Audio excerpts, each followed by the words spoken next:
Hey y'all, this is Tyler Blake from tylerblakeart.com again on day 11 of 100 Days of Making Comics. And today I wanted to show off my second, I'll start off with the first one again. So, page 1, I haven't fleshed out the pencils anymore on this. I mentioned the other day that I had started playing with the lettering, so I'll show that in a minute. And then page 2 is right here. So we have, let's see, this is backwards. Okay. So guy running, stops for a second, carries on, and gets to where he's going. He sees the doorway, comes through the doorway, walks in the room, and says it's very faint here, but there's some people in the background in this tavern.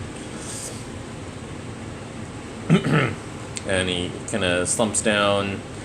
Another guy comes over and starts talking to him. They talk for a minute, and the second guy sits down, orders him a drink, and they continue their conversation.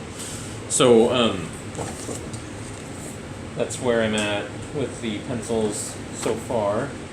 And so I worked on both of those pages with the letters. So this is a printout of the first page. I just put in some text balloons as a placeholder to kind of play with how it would look like with lettering, and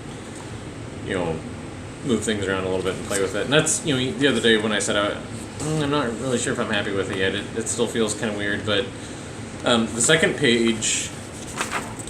So the first page only has 3 panels, right? And there's no dialogue, it's just some descriptive text. The second page has 9 panels, so it's equally divided 3 by 3, and this page has the most dialogue probably in the entire story. It's a short comic, it's only 8 pages. But so I started putting in my placeholders and putting text in to see how it's going to play, and I'm like,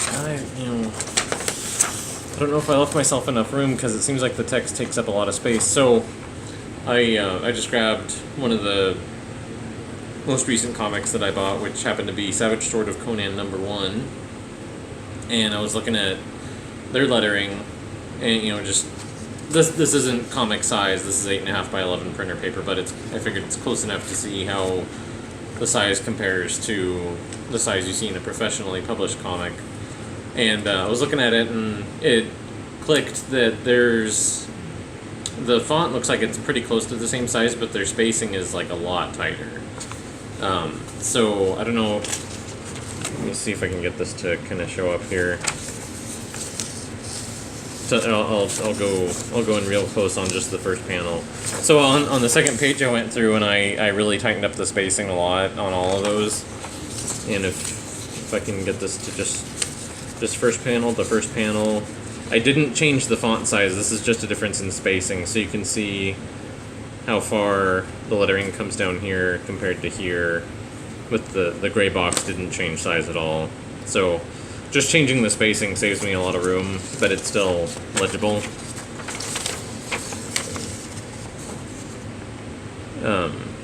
I don't expect this to be highly intelligible from a kind of a shaky video, and this is awkward for me because I'm looking at my tablet and everything is reversed. But anyway, that's kind of what I was working on today, that and the pencils for second page. So now that I've kind of had that breakthrough on, that I can save myself a lot of space with the spacing, I'm gonna probably focus on that. Okay, I have a question for y'all.